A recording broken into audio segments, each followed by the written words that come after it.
Tentata rapina nel parcheggio di un supermercato a Udine, fermato il malvivente che aveva appena coltellato per soldi un amico, in fuga il bandito che ha terrorizzato una cassiera della Coop di Maiano.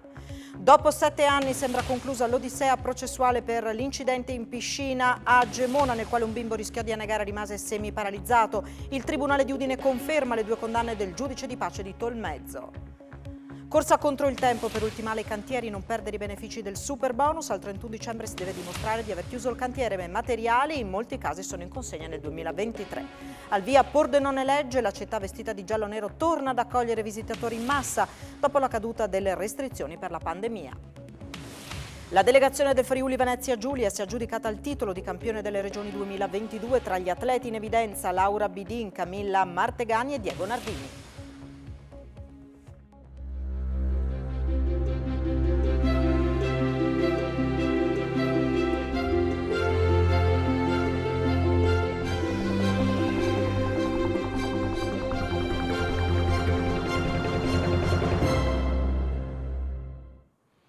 A tutti voi buonasera, ben trovati a questa edizione del telegiornale di Tre Friuli che apriamo con la cronaca, con 2 episodi, una rapina e una tentata rapina che sono accaduti a distanza di poche ore, che hanno avuto come teatro dei supermercati. Iniziamo da quanto è accaduto nel parcheggio della Lidl di via Cividale, nel capoluogo friulano, dove c'è stata una tentata rapina. È stato un cliente a mettere in fuga il malvivente, un 30enne residente in città, che poi è stato bloccato dalla polizia e arrestato. Peraltro poco prima aveva accoltellato un conoscente che si era rifiutato di dargli 100 euro.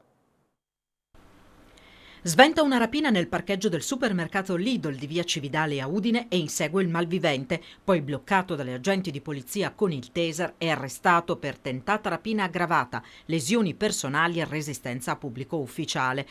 È successo poco dopo le 20 di sabato scorso. Un uomo di 30 anni, udinese, ha strattonato e minacciato di morte con un coltello un uomo di 68 anni seduto al lato guida della propria auto, al quale aveva chiesto di consegnargli tutto il denaro che avesse.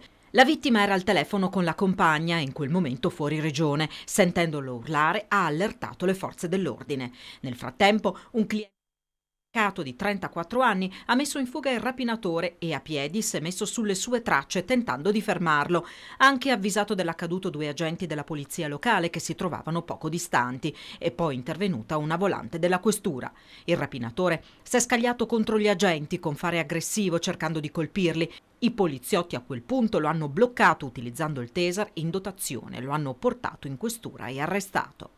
La sera stessa, negli uffici di Viale Venezia, è giunta la segnalazione che nelle immediate vicinanze era stato ferito al tronco e ad un avambraccio un uomo portato al pronto soccorso, dove ha riferito di essere stato accoltellato da un conoscente. Gli agenti hanno intuito che l'accoltellatore poteva essere lo stesso rapinatore, trovato in effetti con i pantaloni sporchi di sangue. La vittima ha ammesso di aver trascorso parte del sabato pomeriggio con il rapinatore e di essere stato colpito da un paio di fendenti proprio da lui al diniego di dargli 100 euro. Così domenica il 30enne è stato denunciato anche per questa tentata rapina aggravata dall'uso del coltello e per le lesioni cagionate all'amico. Questa mattina il GIP Carlotta Silva ha disposto per il rapinatore la misura della custodia cautelare in carcere. E i clienti non sembrano particolarmente preoccupati dopo l'episodio, un fatto isolato, dice la maggior parte di loro. Abbiamo raccolto alcune testimonianze, i più dicono: da quando veniamo qui a fare la spesa non è mai successo nulla. Vediamo. Mi hanno riferito che si sono presi un po' con i coltelli, poi non so. E ha paura lei? Ma di cosa? Un episodio isolato, spero.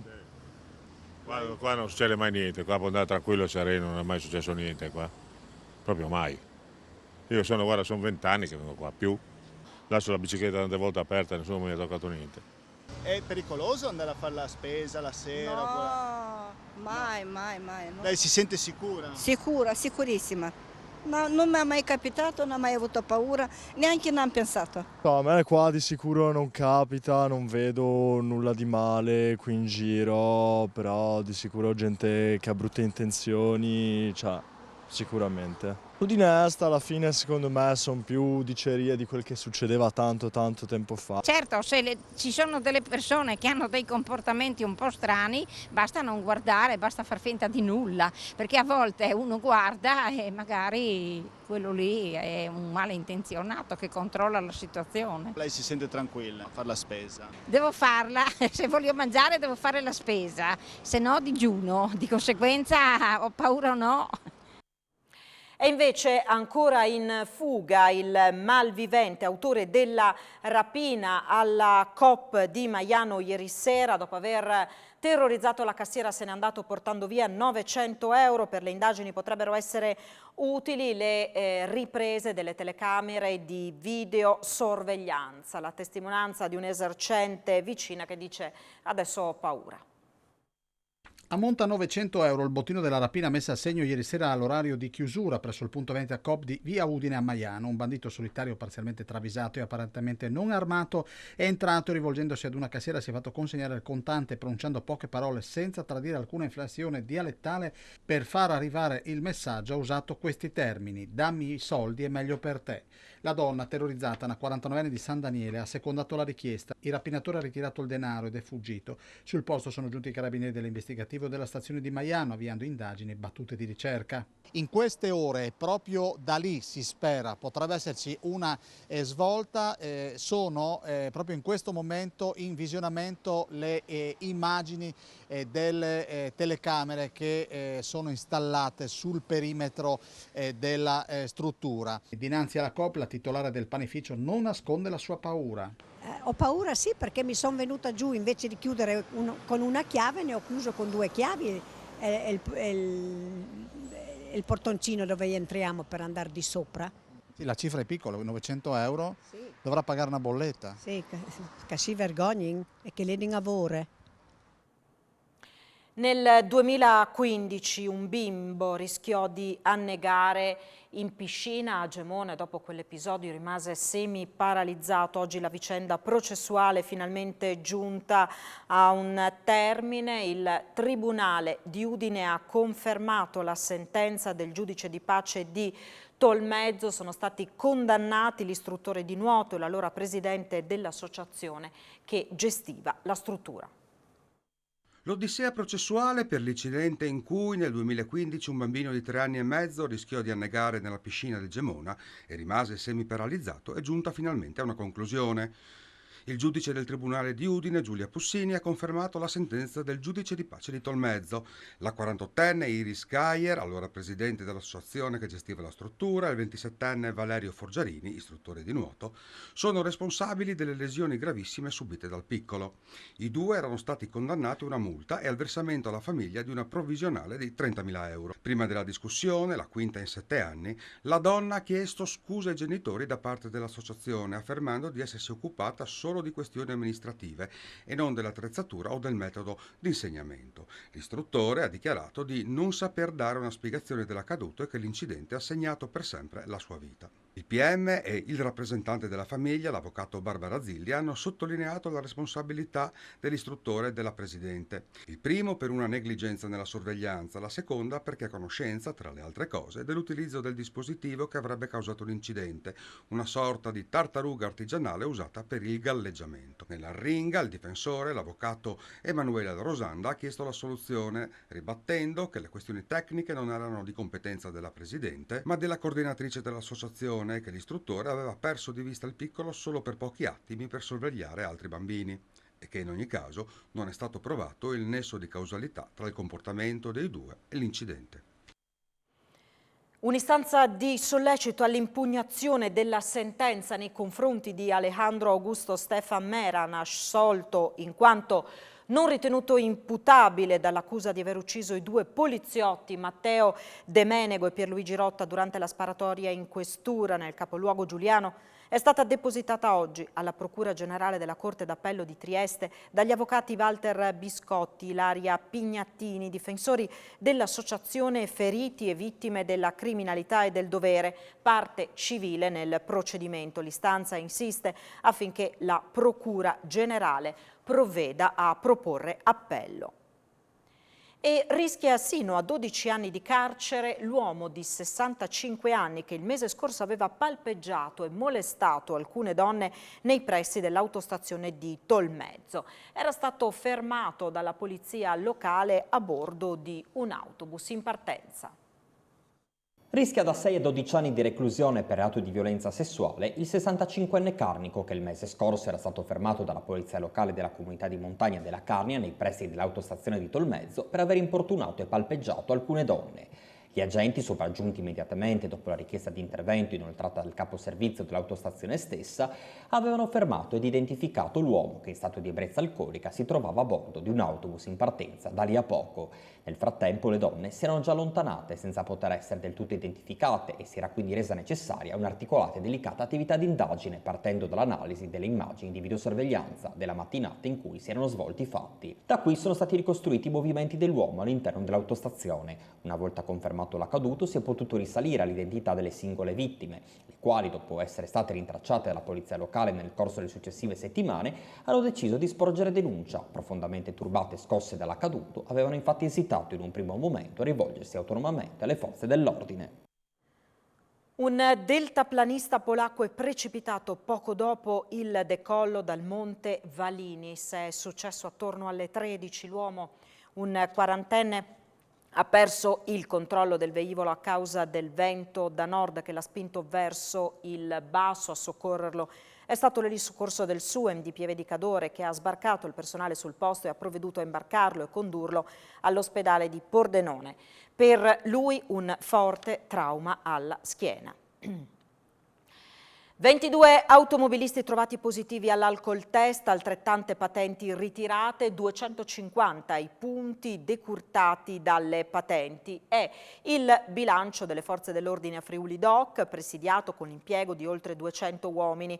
Nel corso di 4 giorni di festa sono stati sequestrati 2 veicoli, un paio le sanzioni amministrative, una per ubriachezza molesta, una per uso personale di sostanze stupefacenti, 4 le persone denunciate in stato di libertà ed un arresto per lesioni, resistenza e oltraggio a pubblico ufficiale. È stata la prima edizione di Friuli Doc dopo il venir meno di norme restrittive legate al Covid-19, ha dichiarato il prefetto di Udine Massimo Marchesiello. Abbiamo messo in campo un importante servizio d'ordine e sicurezza pubblica con la collaborazione di tutte le forze di polizia. Un ringraziamento alle forze dell'ordine è arrivato anche dall'assessore alla sicurezza del comune di Udine, Alessandro Ciani.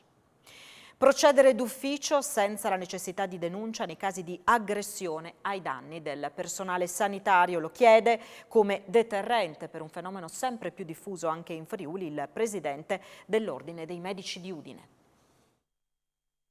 Le lunghe liste d'attesa e il disagio sociale acuito dalla pandemia sono spesso all'origine di episodi di aggressioni al personale sanitario che si stanno moltiplicando anche nella nostra regione. Così il presidente dell'Ordine dei Medici di Udine, Gianluigi Tiberio, facendo proprio il suggerimento in tal senso arrivato anche dal Consiglio nazionale della categoria, chiede che si proceda d'ufficio per questi reati. Al momento ciò non è previsto, serve la denuncia della persona offesa, alla quale segue un lungo iter legale, precisa l'Ordine.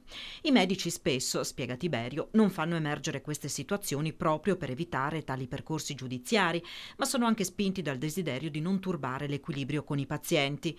Il Presidente invita comunque i colleghi a segnalare i casi, anche per conoscere i dati reali del fenomeno ed adottare adeguate contromisure. Gli episodi sono in aumento, afferma Tiberio, e i motivi scatenanti sono molteplici. Sta emergendo un disagio sociale acuito dalla pandemia, ma anche le lunghe liste d'attesa per l'erogazione delle prestazioni sono a causa di questi comportamenti, generando sfiducia nei confronti dei medici. Per l'Ordine, la procedibilità d'ufficio rappresenta un meccanismo automatico che potrebbe costituire un valido deterrente nei casi di aggressione. Resta poi il tema del recupero del rapporto di fiducia. Si dovrebbe lavorare, conclude il presidente dell'Ordine di Udine dei Medici, Gianluigi Tiberio, per ripristinare la collaborazione tra medici e pazienti, e ci dovrebbe essere maggiore comprensione verso gli operatori sanitari, che oggi sono chiamati a grandi sacrifici. E oggi in Friuli Venezia Giulia sono stati riscontrati 520 nuovi casi di Covid, sono 3 invece le vittime, una a Trieste e 2 a Udine. Le persone ricoverate in terapia intensiva sono 2, i pazienti ospedalizzati in altri reparti 105. Un'allerta meteo di colore giallo per piogge intense e temporali è stata diramata dalla Protezione Civile del Friuli Venezia Giulia. L'avviso di criticità idrogeologica è valido dalle 18 di oggi fino alle 6 di domani mattina, prevalentemente per pianura e fascia costiera. Nonostante lo sblocco del credito d'imposta, restano tante le incognite per chi è alle prese con il super bonus 110%. La mancanza di materie prime rischia di non far concludere entro i termini moltissimi cantieri anche in Friuli, ma senza una proroga del governo c'è poco da fare.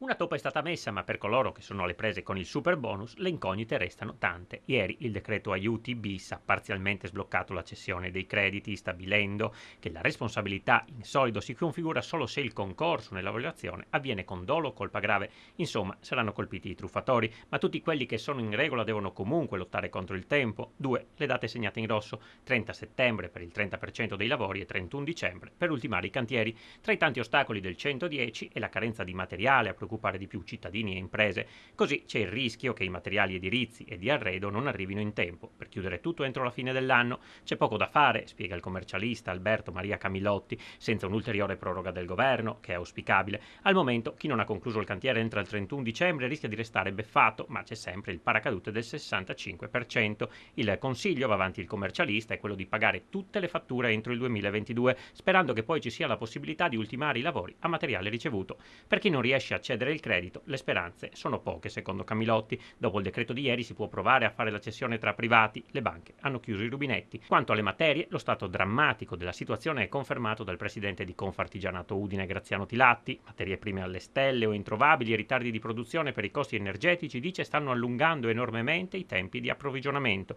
Anche le aziende sono impotenti di fronte a questa situazione. Fumata bianca sull'accordo integrativo per i dipendenti degli stabilimenti friulani della Modine. I lavoratori in assemblea hanno approvato il documento che prevede un premio di risultato di 1.000 euro e migliori condizioni in fabbrica. Si è sbloccata la trattativa sul rinnovo integrativo alla Modin di Amaro e Pocenia, dopo un lungo braccio di ferro iniziato a marzo con l'approvazione della piattaforma nelle assemblee sindacali, che hanno visto una fase di scioperi culminata nel mese di agosto, è arrivata la firma per i due stabilimenti friulani.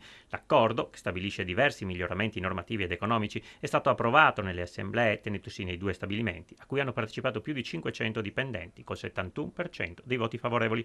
Oltre a riconoscere una somma di 1.000 euro al raggiungimento pieno degli obiettivi tecnici ed economici individuati nel premio di risultato, hanno evidenziato Maurizio Marcon della FIOM CGIL e Fabiano Venuti della FIOM CISL, l'accordo stabilisce le basi per la costruzione di relazioni sindacali partecipative e tutta una serie di miglioramenti normativi, come l'introduzione di un percorso di stabilizzazione dei lavoratori con contratto a termine o di somministrazione, l'avvio di un confronto sulla formazione continua e la professionalità dei lavoratori, il potenziamento della previdenza complementare con l'incremento del contributo a carico aziendale per il fondo Cometa e la contrattazione degli orari di lavoro, del part-time e dello straordinario il sabato, per cui è prevista, oltre alla maggiorazione del contratto nazionale, un'indennità oraria di 2 euro. Nell'accordo, continuano i due sindacalisti, abbiamo stabilito anche che entro il primo trimestre del prossimo anno si dovranno individuare soluzioni tecniche e strutturali per il miglioramento del microclima nei reparti produttivi nel periodo estivo, prendendo a riferimento le soluzioni di raffrescamento introdotte in via sperimentale dall'azienda dopo gli scioperi dei lavoratori dello stabilimento di Pocenia, dove quest'anno si sono raggiunte temperature superiori ai 40 gradi. L'udienza per discutere l'esposto depositato dai sindacati nei confronti della Varsila per comportamento antisindacale, prevista per oggi, è stata rinviata al 21 settembre prossimo. Scopriamo perché nel prossimo servizio e quali sono le reazioni dei sindacati. Tutto rinviato al 21 settembre. La prima udienza davanti al Tribunale del Lavoro sul caso Varsila è stata spostata per un problema telematico. Questa mattina a Trieste era prevista la discussione tra sindacati e regioni contro i vertici della società per comportamento antisindacale, passaggio che, in caso di sconfitta dei finlandesi, potrebbe azzerare la procedura in corso, costringendo il gruppo a ripartire da zero sulla dismissione di parte del sito produttivo di San Dorigo della Valle, almeno altri 90 giorni prima di avviare la cassa integrazione o i licenziamenti di oltre 500 dipendenti. I legali di Varsila non sono però riusciti a scaricare i documenti relativi alla posizione della regione, trovandosi quindi nella impossibilità di replicare e presentare una memoria, come invece già fatto contro le accuse di FIOM CGIL, Film Cisle e Will Wilm. Il giudice ancora ha quindi accolto la richiesta, rinviando tutto la prossima settimana. Varsila, dopo l'annuncio di luglio, ha inviato 2 giorni fa il piano aziendale, come previsto dalla procedura per le delocalizzazioni, confermando la volontà di dismettere una linea produttiva, ricorrere alla cassa integrazione, che paga lo Stato, e l'incarico ad un advisor per la cessione dello stabilimento con il veto all'insediamento di aziende competitor, una posizione considerata irricevibile da regione e sindacati. È arrivato un doppio sì alle direttive su rinnovabili e risparmio energetico dal Parlamento europeo. Svolta green dal Parlamento europeo con un doppio sì alla riforma di 2 direttive fondamentali per il futuro dell'ambiente, la RED sulle fonti rinnovabili e quella con le misure di efficienza energetica. La sessione plenaria di Strasburgo, a larga maggioranza, ha dato il via libera al nuovo target sulle rinnovabili che dovranno raggiungere il 45% dei consumi finali di energia al 2030. Nei trasporti, in particolare, si punta a ridurre le emissioni del 16% grazie a un maggior utilizzo di biocarburanti avanzati e di combustibili rinnovabili, idrogeno in primis. L'industria inoltre sarà chiamata a incrementare l'uso delle rinnovabili dell'1,9% all'anno e le reti di teleriscaldamento del 2,3%. Uno dei punti del voto riguardava la possibile esclusione delle biomasse legnose primarie dai target sulle rinnovabili e dai relativi sussidi. Il voto è andato in quella direzione. Gli eurodeputati hanno approvato un pacchetto di emendamenti che prevede un minore utilizzo del legno prelevato direttamente da boschi e foreste per la produzione energetica. Sono esclusi la legna proveniente da boschi tagliati per la prevenzione degli incendi o da foreste colpite da disastri naturali. La strada intrapresa è quella giusta, auspicavamo un voto in tal senso, commenta Paolo Fantoni, numero 1 di Assopannelli e vicepresidente di Federlegno. È stato sottoscritto l'impegno di una riduzione dell'uso delle biomasse legnose per la produzione di energia elettrica e un'interruzione dei sussidi dal 2026, sottolinea con soddisfazione a nome della categoria. Riconosciuta anche l'importanza dell'uso a cascata del legname, in modo che non venga bruciato ciò che può essere utilizzato in prima battuta dal settore del legno arredo. Ora dovranno essere fissati i protocolli e recepiti dagli Stati membri, ma il cambio di passo c'è stato. Investimenti potenziali per oltre 400 milioni di euro con l'obiettivo di riqualificare 180 siti produttivi dismessi. La Regione ha presentato il masterplan che fa la fotografia della situazione in Friuli Venezia Giulia. Una mappa dettagliata della situazione dei complessi produttivi degradati e da recuperare per un totale di 180 siti. La giunta regionale con l'assessore alle attività produttive Sergio Emilio Bini ha presentato alla seconda commissione del Consiglio il masterplan che traccia finalmente una mappa della situazione. Per la prima volta in Friuli Venezia Giulia è stato fatto un monitoraggio completo, puntuale di tutte quelle che sono le strutture degradate presenti in tutta la regione. Questo ci permetterà di mettere a terra delle politiche industriali mirate, questo ci permetterà soprattutto di valutare con puntualità le risorse economiche necessarie al fine di, permettere la ristrutturazione, la messa a nuovo di tante aree. Parliamo di investimenti potenziali da parte dei privati di oltre 400 milioni di euro. Le zone interessate sono comunque al di fuori dei consorzi che hanno evitato ulteriori criticità e per questo potrebbero essere coinvolti nei progetti di recupero. Traffico in crescita rispetto ai livelli pre-pandemici, ma con meno code e incidenti sulla A4. Questo il bilancio di Autovie Venete per quanto riguarda l'estate 2022. Più transiti, più chilometri percorsi, ma meno incidenti e meno code durante l'estate. Il traffico sulla A4 ha superato i livelli pre-pandemici, ma emergenza e incendio sul Carso a parte, non si sono verificati gli incolonnamenti che nel 2019 caratterizzavano l'autostrada. Il merito va all'apertura della terza corsia nel tratto tra il nodo di Palmanova e Alvisopoli, 30 km che si sono rivelati fondamentali per far scorrere i transiti durante l'esodo e il controesodo estivo. Maggior fluidità vuol dire anche maggior sicurezza. Nel periodo giugno-agosto il tasso di incidentalità è sceso dai 25,1 sinistri per 100 milioni di veicoli a chilometro nel 2019 ai 19,7 di quest'anno. Sono questi i macrodati più importanti del bilancio estivo del traffico stilato da Autovie Venete. Da giugno ad agosto sulla rete gestita dalla concessionaria sono stati registrati complessivamente 14 milioni e mezzo di transiti, dato maggiore perfino al 2019, con un cospicuo ritorno dei turisti stranieri dalla frontiera di Tarvisio, ma anche dei vacanzieri italiani diretti verso le coste della Slovenia e della Croazia. L'esempio più eclatante è il casello di Latisana, che serve le località balneari di Lignano Regione Bibbione a giugno più 16% rispetto al 2019, a luglio più 25%. Nonostante i numeri maggiori, sono diminuite le code, non più chilometriche come un tempo. In calo anche gli incidenti, 161 nel periodo giugno-agosto rispetto ai 199 del 2019. Di questi, 43 hanno avuto feriti rispetto ai 62 del 2019, 2 sono stati mortali rispetto ai 3. Questo, ha sottolineato il presidente di Autovie Venete Maurizio Panis, dimostra che la terza corsia è quanto mai determinante per garantire maggior fluidità di traffico e maggiore sicurezza. Il tema del caro energia, le regioni chiedono un intervento per destinare il surplus del gettito all'abbattimento del costo delle bollette emesse. A questo proposito, la Conferenza delle Regioni ha approvato oggi un documento di proposte predisposto dalla Commissione Sviluppo Economico e dalla Commissione Ambiente e Energia, che si articola lungo 2 direttrici, una emergenziale da concretizzare urgentemente, l'altra prevede invece interventi di medio-lungo periodo. Le proposte, la liquidità e il credito d'imposta, l'incentivazione e la facilitazione verso le fonti di energia rinnovabile, il tetto al prezzo del gas e la rateizzazione delle bollette. Un tema, quello del caro energia, che ha tenuto banco anche a Pordenone in occasione, nel tardo pomeriggio di oggi, dell'inaugurazione della 23esima edizione di Pordenone Legge. Ritornano i sold out, ritornano le code per partecipare agli appuntamenti. Alle 18:30 l'inaugurazione al Teatro Verdi, a cui ha preso parte anche il governatore Massimiliano Fedriga, che ha parlato di cultura ma appunto anche di caro energia.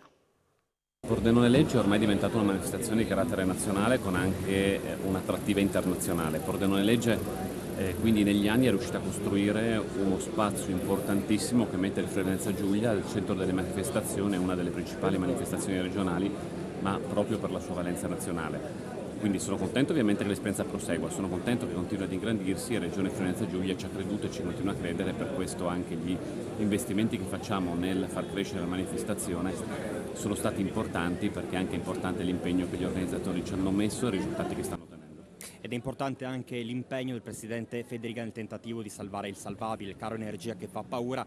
Pochi minuti fa ha proprio spedito un documento a Roma per mettere dei punti chiari, il cosiddetto salva aziende. Che cosa prevede, ma soprattutto che cosa si aspetta? Noi abbiamo dato degli spunti al governo per un intervento tempestivo dal punto di vista dell'emergenza elettrica, dei costi dell'energia, quindi l'utilizzo del surplus, ampliando la possibilità anche per le aziende, non soltanto quelle energivore, di utilizzare il credito d'imposta, interventi di supporto per quanto riguarda l'accesso al credito per le imprese stesse, ovviamente l'intervento a livello europeo per la separazione del costo del gas da quello dell'energia, che oggi sta portando a questi prezzi insostenibili per il nostro comparto produttivo, il cap al gas, insomma una serie di misure per cui le regioni si mettono a disposizione del governo per anche scelte condivise nell'interesse del Paese. Il fascino della cultura che attira ancora tante persone, cosa ne pensa? L'inaugurazione, il festival di Pordenone Legge è sempre una grande emozione, ancor più oggi,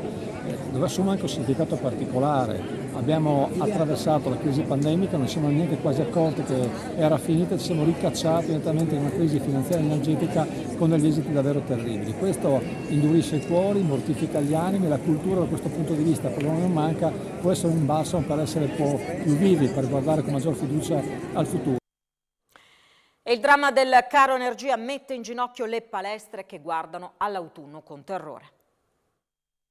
Non hanno fatto in tempo a riprendersi dopo le chiusure dettate dal Covid che le palestre tornano ad annaspare a causa del caro energia. I rincari estivi per la sola luce hanno toccato cifre stellarie e l'autunno, con l'accensione del riscaldamento, preoccupa sempre più. Le bollette sono quasi triplicate, stiamo aspettando ancora l'ultima per capire l'andamento.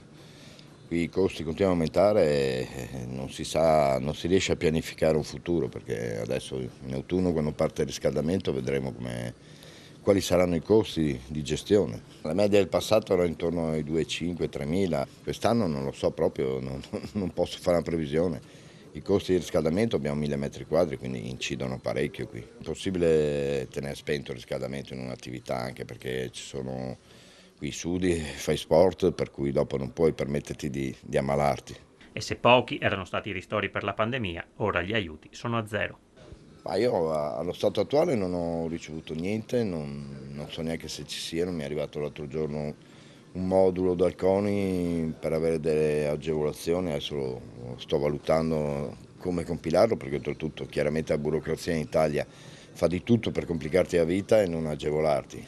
Le piccole imprese che comunque danno da mangiare a tanta gente le stanno mettendo in ginocchio, e anche i clienti a casa propria avranno le bollette, quindi purtroppo dopo i tagli vengono fatti su i beni non di prima necessità, la gente non andrà più a mangiare al ristorante o andrà sempre meno, la palestra è lo stesso, le piscine è lo stesso, quindi tutto il comparto sarà messo in ginocchio. Lutto nella chiesa friulana, si è spento Don Antonio Villa, per anni fervido animatore ecclesiastico nelle valli del Tor, dove fondò anche la scuola primaria Monsignor Camillo di Gaspero. Era nato nel 1932 a Lomazzo, in provincia di Como, fu ordinato sacerdote nel 1955. Fu amico di Don Giussani, del quale seguì sempre gli insegnamenti, svolse servizio pastorale a Milano. Nel 1976 fu inviato in Friuli da Comunione e Liberazione per portare soccorso alla popolazione colpita dal terremoto. Domani nella scuola di Gaspero sarà allestita la camera ardente, mentre le esequie saranno celebrate venerdì alle 16 nel Duomo di Tarcento. La salma sarà poi tumulata a Lomazzo. È stato presentato oggi in Piazza San Giacomo a Udine l'ecopercorso artistico Il mare inizia in città. 7 tappe tra le rogge della città, con installazioni artistiche di forte impatto visivo e pannelli informativi che coniugano storia, arte, scienza e biodiversità per lanciare un unico messaggio di sostenibilità. E il mare inizia in città, un ecopercorso artistico per informare e sensibilizzare i cittadini a rispetto e alla salvaguardia dell'ambiente acquatico e marino. Un ecopercorso in 7 tappe che vogliono raccontare come il mare inizia in città. Se noi gettiamo erroneamente negli scarichi, nei tombini, nelle rogge, nei corsi d'acqua, ovviamente materiale sbagliato, soprattutto plastica, tutto questo arriva al mare. Quindi un percorso di sensibilizzazione dove tutti noi possiamo soffermarci, leggere questi cartelli informativi didascalici scritti con il supporto scientifico dell'area marina protetta di Miramare, di cui ho qui con me il direttore Maurizio Spoto, il Museo di Storia Naturale, l'OGS, e possono farci parlare e riflettere, in quanto penso che l'arte e le installazioni siano un mezzo privilegiato per entrare all'interno ovviamente della sensibilità più profonda dell'uomo e per indurre anche un cambiamento. Lavoreremo con le scuole, con il Museo Friulano di Storia Naturale, proprio per parlare di come anche chi abita a Udine, aprendo o mollando qualcosa giù per gli scarichi, ha una importanza in quanto tutto arriva al mare. Termina qui questa edizione del nostro telegiornale, grazie naturalmente per la vostra cortese attenzione. Tra pochissimo l'informazione sportiva, poi le previsioni del tempo a cura di Antonino Renda.